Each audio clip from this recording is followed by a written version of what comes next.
बिस्मिल्लाहिर्रहमानिर्रहीम इय्याक नअबुदु व इय्याक नस्तईन। तो गाइज़ हम ना लंग्स ट्यूमर्स और कार्सिनोमास डिस्कस कर रहे थे। बहुत सा मैंने ऑलरेडी डिस्कस कर दिया है, ठीक है। वीडियो का लिंक ऑलरेडी डिस्क्रिप्शन में मौजूद है, ठीक है। प्लेलिस्ट का वहाँ से जाकर देख लेना। अभी हम स्क्वेमस सेल कार्सिनोमा में इंशाल्लाह ये लास्ट वीडियो की ट्यूमर की, उसके बाद हम ख़त्म कर रहे हैं इसको। अच्छा, स्क्वेमस सेल कार्सिनोमा में क्या होगा कि केराटिन आपको केराटिन पैरल रिच जो है ना वो पैटर्न मिलेगा, सही है। मोस्टली इन मैन है, मर्दों के अंदर होता है जो कि स्मोकर्स होते हैं, नंबर बात ये। और इसकी जो है ना वो सेंट्रली लोकेटेड होता है, सेंट्रली लोकेटेड होता है, ठीक है। अराइज कहाँ से होता है? अराइज होता है फ्राम मेन जो है ना वो ब्रोंकाई, ठीक है। उससे अराइज होता है स्मॉलर और इसके अंदर लार्जर लेयन होती हैं, ठीक है। स्मॉलर प्लस लार्जर जो होता है ना इसके अंदर लेयन्स होती हैं। फिर ब्लॉक करता है इसका जो है ना स्क्वेमस सेल स्मोकर्स के अंदर होता है, और ये ब्लॉक किसने करना है? जो ब्रोंक्यूल्स है ना उसको इसने ब्लॉक कर देना। Leads to एटीलैक्टेसिस। एटीलैक्टेसिस का हम ऑलरेडी डिस्कस कर चुके हैं। क्या होता है कि लंग्स जो है ना वो कोलैप्स कर जाते हैं, प्लस इन्फेक्शन जो है ना वहाँ पे आ जाएगा। स्पूटम की अगर बात करें हम स्क्वेमस सेल कार्सिनोमा में, तो मेलिग्नेंट सेल जो है ना उसके अंदर सीन देखे जाएंगे। मेलिग्नेंट सेल सीन कहेंगे। वेरी वेल डिफ्रेंशिएटेड सेल जो है ना वो पुअरली डिफ्रेंशिएटेड सेल के अंदर जो है ना कन्वर्ट होते नज़र आ जाएंगे, ठीक है। दोनों मतलब दोनों कैटेगरी में। फिर हमारे पास आता है ये था स्क्वेमस सेल जो कि स्मोकर के अंदर था। अब हमारे पास आता है स्मॉल सेल कार्सिनोमाज। तो स्मॉल सेल कार्सिनोमाज जो है ना, स्मॉल सेल कार्सिनोमाज इसके अंदर जो है ना सेंट्रल एक मास होता है अलॉन्ग विद हाइलिन या मेडिएस्टिनल लिम्फ नोड की जो ना इनलार्जमेंट देखी जाएगी। हाइलिन या जो आपकी मेडिएस्टिनल लिम्फ नोड है ना उसकी जो है ना वो इनलार्जमेंट देखी जाएगी, सही है। जो ये था स्मॉल सेल कार्सिनोमाज में। स्मॉल सेल के अंदर जो ना शेप जो है ना फ्यूसी फॉर्म आपको ना सेल की देखेंगे। फ्यूसी फॉर्म जो है ना वो आपको शेप दिखेगी, ठीक है। फाइन साइटोप्लाज्म साथ दिखेगा अलॉन्ग विद फाइन ग्रेन्युलो मिएटस क्रोमेटन दिखेगा। साइज़ जो है ना वो होगा डबल दैन लिम्फोसाइट होगा, ठीक है। मतलब आपके जो लिम्फोसाइट्स है ना उससे इसका साइज़ जो है ना वो आपका डबल होगा, twice than lymphocyte, twice 2 time. फिर हमारे पास क्या होगा? न्यूक्लियर जो है ना वो मोल्डिंग नज़र आएगी, मोल्डिंग सॉरी, ठीक है, मोल्डिंग नज़र आएगी। साथ वो कहता है माइटोसिस होगा, नेक्रोसिस होगा, और ये हाई ग्रेड जो है ना वो ट्यूमर की फॉर्म के अंदर होगा। हाई ग्रेड ट्यूमर की फॉर्म में सिस्टेमिक कीमो, इसके लिए हमें रेडिएशन चाहिए होगी, सिस्टेमिक कीमोथेरापी या रेडिएशन सारी की सारी चाहिए होंगी। अब इसके अंदर जो ना वो टाइप्स क्या कौन कौन सी होते हैं? एक हमारे पास 3 तरह की जो ना वो टाइप्स आपको देखी गई हैं। एक हमारे पास होती हैं ओट सेल, OAT ओट सेल वो कह रहा है। नंबर सेकंड पे इंटरमीडिएट सेल, और नंबर थर्ड पे हमारे पास क्या रहा है कि मिक्स्ड जो है ना वो होती हैं। फिर हमारे पास होती हैं लार्ज सेल कार्सिनोमाज के बारे में आ जाती है बात। ये क्या होती है? स्मॉल सेल कहाँ पे था? सेंट्रली लोकेटेड था। लार्ज सेल की बात होगी वो हमारे पास क्या होंगी? लार्ज जो बड़े बड़े लोग होते हैं उन्हें पीछे खड़ा किया जाता है ना, तुम पीछे चले जाओ, छोटे लोगों को आगे आने दो। छोटे स्मॉल वाले सेंट्रल में होंगे, जबकि लार्ज वाले जो है ना वो पेरिफेरल के अंदर आ जाएंगे, ठीक है। उसके अंदर नो कैविटेशन, कोई कैविटेशन नहीं देगा। इसके अंदर प्रोमिनेंट आपको न्यूक्लियाई नज़र आएंगे, ठीक है। और हमारे पास अबंडेंट जो होता है ना वो साइटोप्लाज्म जी हैं वो नज़र आएंगे। फिर उसने बुक के अंदर बात की है कार्सिनॉइड ट्यूमर की, ठीक है। बस जल्दी से कवर करवा के इसका आपको नाम आने चाहिए, ज़्यादा इसकी जो है ना वो पूछता कोई भी नहीं इतनी, ठीक है। कार्सिनॉइड ट्यूमर्स ये अराइज कहाँ से करते हैं? न्यूरो एंडोक्राइन जो है ना वो सेल्स, वहाँ से ये अराइज करते हैं, ठीक है। न्यूरो सेंसरीज के गैंग्लियॉन्स होते हैं, न्यूरो सेंसरीज के ग्रेन्यूल्स होते हैं। एज जो है ना वो 40 की फॉर्म में होते हैं, ठीक है। कार्सिनॉइड ट्यूमर की बात, न्यूरो एंडोक्राइन, ठीक है, मतलब एंडोक्राइन मतलब ग्लैंड से कुछ ना कुछ रिलेटेड है। फिर इसकी जो ना वो एज 40 ईयर्स की बता रहा है। फिर गुड इसका प्रोग्नोसिस होता है, गुड प्रोग्नोसिस होता है। और पेरी ब्रोंकियल इसके अंदर ना मास होती है, पेरी ब्रोंकियल मैसेज देखे गए हैं। 5 से 15% जो है ना इसके अंदर मेटास्टेसिस देखी गई है, सही है। फिर हमारे पास आ जाते हैं टिपिकल और एटिपिकल के बारे में। मतलब कार्सिनॉइड ट्यूमर जो है ना वो 2 तरह के होते हैं। एक हमारे पास होती हैं टिपिकल और एक हमारे पास होती है ए टिपिकल। टिपिकल मतलब जो कुछ भी नहीं करते, नो माइटोसिस, ठीक है। नेस्ट ऑफ यूनिफॉर्म सेल जो है ना आपको दिखेगा, नेस्ट ऑफ यूनिफॉर्म सेल्स आपको दिखेगा। स्मॉल प्लस राउंड जो होता है ना वो हमारे पास न्यूक्लियाई नज़र आएंगी। रिच क्रोमेटिन जो होता है ना वो पैटर्न आपको नज़र आएगा। जबकि एटिपिकल में ये हमारे पास क्या होगी, माइटोसिस भी होगी, हाई मेटास्टेसिस होगी, और वो सारी की सारी आपकी उल्टी सी करेंगे। क्लिनिकली जो है ना वो आपको क्या क्या दिखेगा कार्सिनॉइड ट्यूमर के अंदर, तो क्लिनिकल प्रेजेंटेशन में आप देख लें कि 70 to 80% जो है ना वो आपको जो है ना वो कफ, पेशेंट को अंदर कफ होती हैं, हीमोपटेसिस साथ होगी, इसको मतलब ब्लड भी आएगा, डिस्निया होगा, कोलैप्स जो है ना वो लोब्यूल्स आपको एक्सरे के अंदर नज़र आएंगे। ठीक है, कोलैप्स लोब्स लंग्स के। पेरिफेरल जो है ना वो पेन, उसको छाती के अंदर पेन आएगी। लिम्फ जो होता है ना वो उसके अंदर इलाजमेंट हुई होगी। फिर डिस्फेगिया भी अगर ज़्यादा बड़ा है ना कार्सिनॉइड ट्यूमर तो उसको डिस्फेगिया मतलब स्वेलमिंग के अंदर जो है ना वो मसला होगा। हार्नेस ऑफ दी वॉइस नज़र आएगी, मतलब हार्नेस क्यों होगा, जो कि क्योंकि रिकोरेंट लेरेंजियल नर्व जो है ना, ठीक है, लेरेंजियल नर्व उसकी जो है ना वो कंप्रेशन की वजह से हार्नेस ऑफ द वॉइस होगी। सिंपैथेटिक नर्व कंप्रेस होगी तो हार्नेस सिंड्रोम होंगे। ठीक है, सिंपैथेटिक नर्व जो है ना उसकी कंप्रेशन की वजह से हमारे पास क्या होगी, हॉर्नर सिंड्रोम जो होता है ना वो हमारे पास होगी। अब इसके अंदर जो है ना वो उसने लिखा हुआ है कंडीशन मैपल, MAPLE, मैपल एक निमोनिक होता है हमारे पास। क्या क्या होता है हॉर्नर सिंड्रोम के अंदर, तो इसके लिए निमोनिक हमने बनाया है मैपल।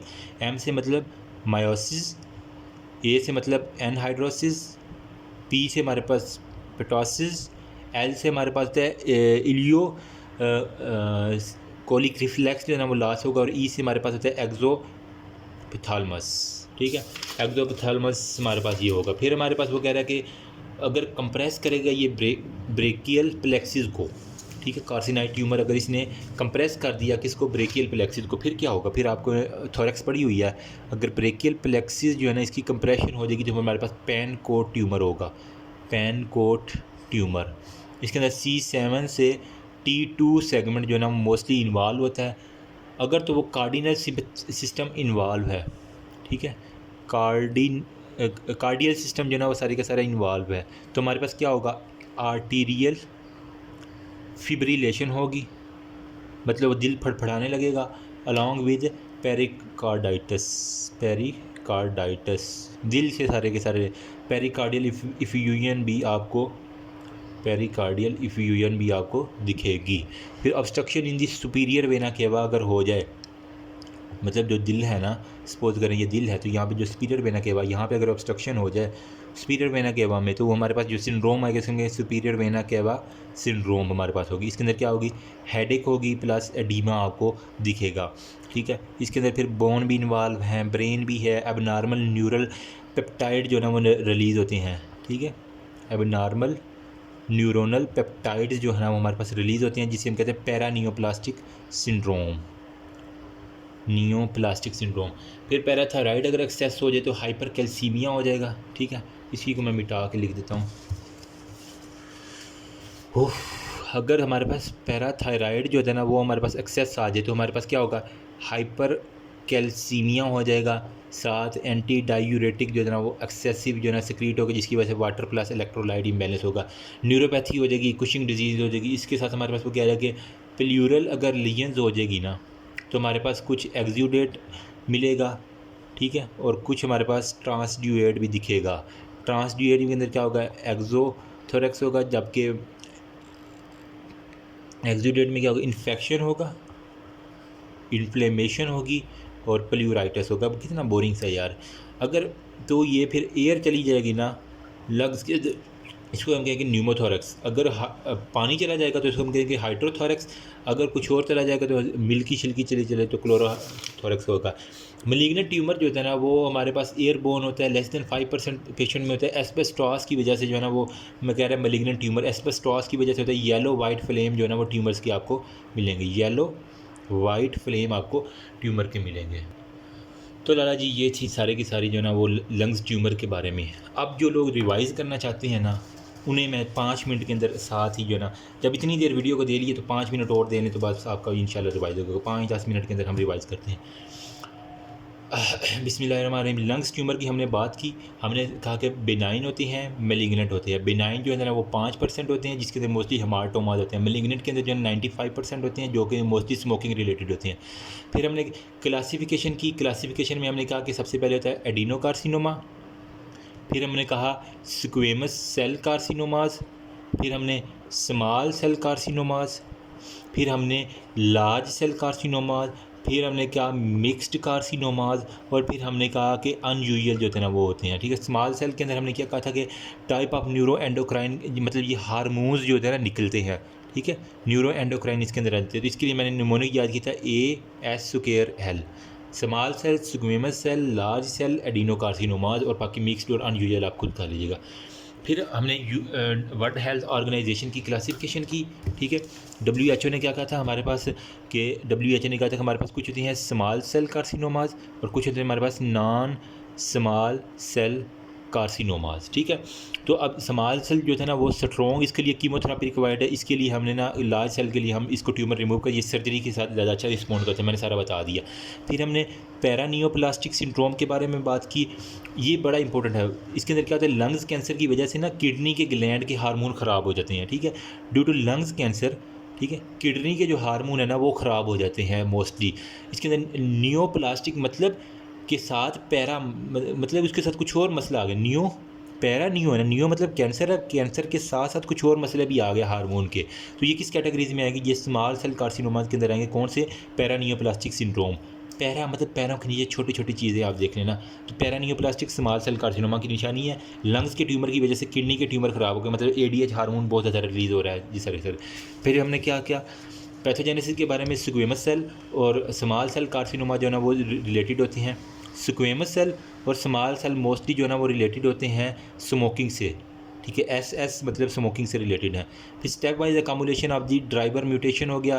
फिर inactivation of the short arm of the 3P जो है ना वो हमने बात की कि जीन जो है ना इसकी इन एक्टिवेशन हो जाती है 3P में, मतलब short arm of chromosome P और क्रोमोसोम जो है ना वो long arm of chromosome Q।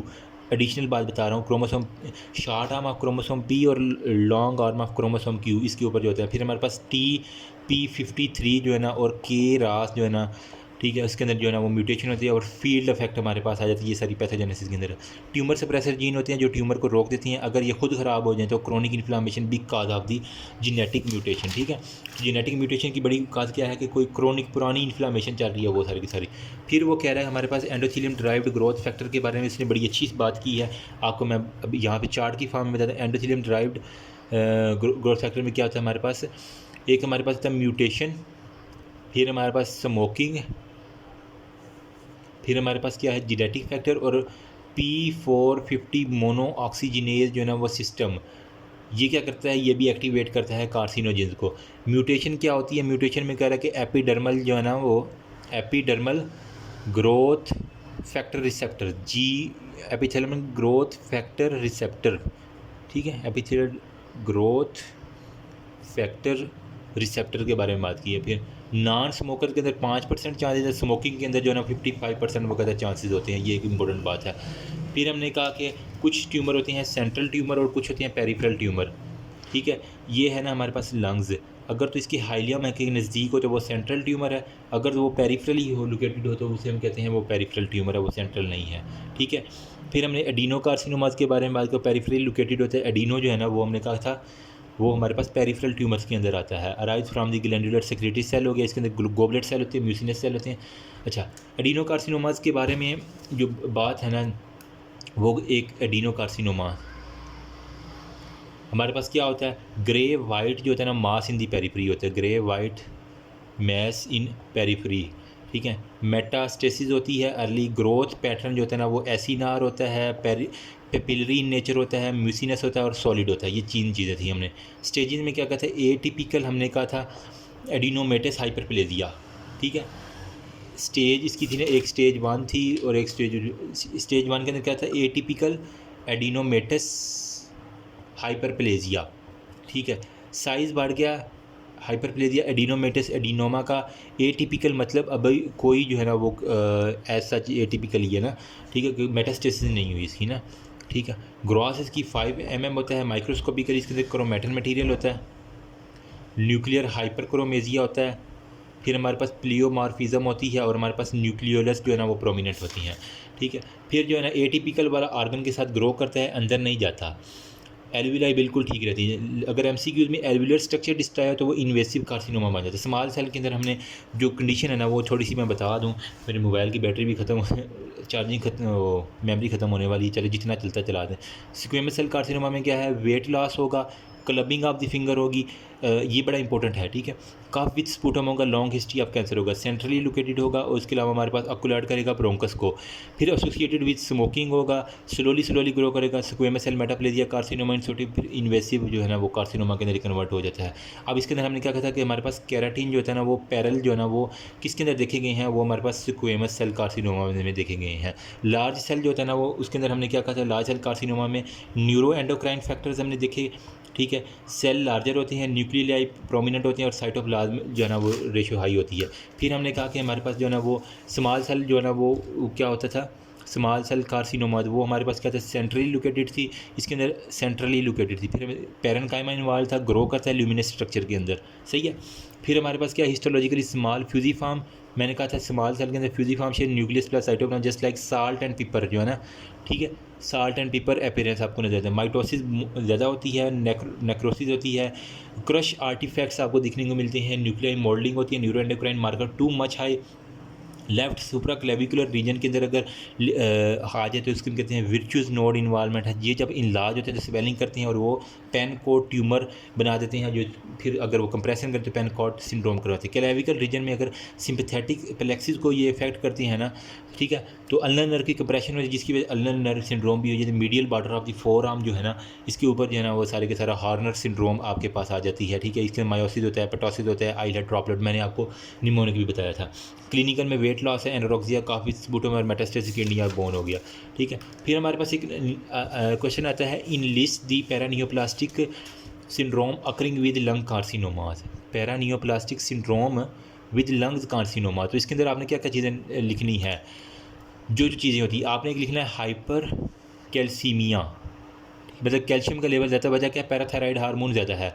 Cushing disease हो जाती है जिसके अंदर एड्रीनल ग्लैंड की मेटास्टेसिस हो जाती है। फिर आपने SIADH मतलब syndrome of in appropriate secretion, syndrome of in appropriate anti diuretic hormone की सेक्रीशन। फिर न्यूरोवेस्कुलर आपके आ जाएंगे, क्लबिंग हो जाएगी फिंगर की और नेल की, और कोआगुलेशन जो है ना वो अबनॉर्मेलिटीज़ आपको सारे के सारे मिलेंगे। ये थी सारे paraneoplastic syndrome with lung carcinomas, ठीक है। ओस्टियोट्रोफी भी आ जाती है, इसके अंदर मैस्थीनिया ग्रेवस जो है ना वो न्यूरो एंडोक्राइन के अंदर आप लिख देगा। Disseminated intravascular coagulation due to lung carcinoma, ये इसके अंदर पेप्टाइड रिलीज़ करता है जो सारा काम ही ख़राब कर देते हैं ना, ठीक है। न्यूरोलॉजिकल सिंड्रोम के अंदर क्या, स्मॉल सेल, अगर आपको ना देखो एमसीक्यू में बता रहा हूँ, अगर तो आपके पास न्यूरोलॉजिकल जो है ना वो सिंड्रोम सिम्टम्स आ जाएं तो आप उन्हें स्मॉल सेल कार्सिनोमास लिखना है। अगर हाइपर कैल्सीमिया से रिलेटेड आ जाए तो आपने स्क्वेमस सेल लिखना है। अगर कोआगुलेशन से आ जाए तो आपने एडिनो कार्सिनोमास के ऊपर टिक करना है। ये 3 एमसीक्यूज बहुत इंपॉर्टेंट आपको आने चाहिए। फिर हमने कहा कि कार्सिनाइड ट्यूमर्स के बारे में बात की, ठीक है, साथ साथ नोट करते जाना, मैं जल्दी में बता रहा हूँ। कार्सिनाइड ट्यूमर्स में क्या होता है, न्यूरो एंडोक्राइन जो है ना वो ट्यूमर्स जो है ना वो आपके पास अगर सेल ओरिजिन में न्यूरल और एंडोक्राइन की तरह होता है, मतलब लंग्स के अंदर, इंटेस्टाइन के अंदर या जीआईटी के अंदर, related to multiple endocrine neoplasia के साथ ये हमारे पास रिलेटेड है, ठीक है। अब इसके अंदर कुछ होते हैं पैटर्न ऑफ ग्रोथ क्या होते हैं, कुछ होते हैं इंट्राल्यूमिनल होते हैं और कुछ होते हैं पेरी ब्रोंकियल, मतलब ये ब्रोंकियल के साथ अगर ये ल्यूमन के साथ। फिर टिपिकल और एटिपिकल हमने बात की थी, ठीक है। फिर डीमार्क थी, फिर मेटास्टोसिस थी, फ्लशिंग थी, वीजिंग थी, डायरिया था। मलिग्नेंट मीजोथेलियोमा के अंदर क्या होता है, लिविंग सेल में सारा मीजोथेलियोमा ड्राइव्ड फ्रॉम मीजोडर्म, बाकी सारा लंग जो है ना वो एंडोथेलियम, मतलब ठीक है, मतलब लंग्स के अंदर विसरल प्लूरा ना, इनके अंदर लिविंग सारा मीजोथेलियोमा का होता है विसरल प्लूरा के अंदर। बाकी जो जितना भी लंग्स है ना वो एंडोडर्म से होता है ना, ठीक है। तो इसी वजह से वो कह रहे हैं, अगर सवाल में एस्बेस्टॉस आएगा, ठीक है, रिश्तेदारों को भी असर करेगा, ठीक है। शिप यार्ड इंडस्ट्री के अंदर एस्बेस्टॉस का एक्सपोजर जो है ना वो कह रहा है कि लेटेंट पीरियड 25 से 30 ईयर तक अगर कोई बंदा काम कर रहा है, बंदा अगर स्मोकर भी है तो रिस्क और बढ़ जाता है एस्बेस्टॉस के अंदर, तो उसके अंदर मीजोथेलियोमा होने का बहुत ज़्यादा कोई चांसेस है। फिर एस्बेस्टॉस के अंदर प्लूरल डिपोजिशन देखी गई, रिएक्टिव ऑक्सीजन सी पीछे BAP बैग BAP1 जीन की जो है ना वो म्यूटेशन देखी गई है, फाइब्रोसिस देखी गई है, अपीयरेंस में एपिथेलियल सार्कोमा बाइफेजिकल, आप सारी की सारी देख लीजिएगा। तो दैट्स ऑल अबाउट, अल्हम्दुलिल्लाह आपका ये जो है ना वो कंप्लीट हो गया। ठीक है, लंग्स कार्सिनोमा में मैंने बता दिया, adenocarcinoma, squamous, small cell, वो सारे का सारा आपने देख लेना। ठीक है, इटोलॉजिकल भी मल्टीपल है, और वो सारे के सारे एपिडर्मल ग्रोथ फैक्टर रिसेप्टर्स के बारे में हमने बात की, EGRF के मतलब KRAS के बारे में बात की। ठीक है, उसके अलावा हमारे में जेनेटिक म्यूटेशन है। फिर उसके बाद हमने क्या किया, सिगरेट स्मोकिंग है। ठीक है, वोमेन जो है ना वो susceptibly carcino tobacco than the developing other cancer हो गया, वो सारी की सारी एक्सपोज होती हैं। Squamous cell carcinomas central bronchi में, फिर squamous cell metaplasia, dysplasia, carcinoma in situ, adenocarcinoma glands के फॉर्म में, एसिनारा पेपिलरी है, म्यूसिनेस सॉलिड टाइप है, एटिपिकल है। फिर आपके पास जो है ना एडिनोमेटिस इन सिटू है, एडिनो कार्सिनोमा इन सिटू कार्ड, जिसे ब्रोंकियो एल्वुलर कार्सिनोमा भी कहते हैं ना। ठीक है, BACS वो सारे का सारा देख लीजिएगा, कंबाइंड पैटर्न आपको आ जाते हैं। फिर ये देख लेना कंपेरिजन में हिस्टोलॉजिकली जो है ना वो स्मॉल सेल और नॉन स्मॉल सेल के बारे में मैंने आपको बता दिया, टेबल बना हुआ सारे का सारा। कार्सिनॉइड ट्यूमर के मेलिग्नेंट ट्यूमर है और लो ग्रेड होता है। ठीक है, टिपिकल है वो सारे प्लूरल लीजन्स, बाकी आपके प्लूराइटिस, प्लूरल एफिजन, नीमोथोरैक्स, ये बच्चों वाली बात है, आप इसको एक दफ़ा रीड करेंगे तो that's all about. Thank you so much, remember me also in your peace, I tried my best कि आपको अच्छी सी ये आ जाए। बाकी आप खुद पढ़ेंगे तो काफ़ी, अगर मेरे से कोई गलती हुई तो कमेंट सेक्शन ओपन आप बता सकते हैं। अल्लाह हाफिज़।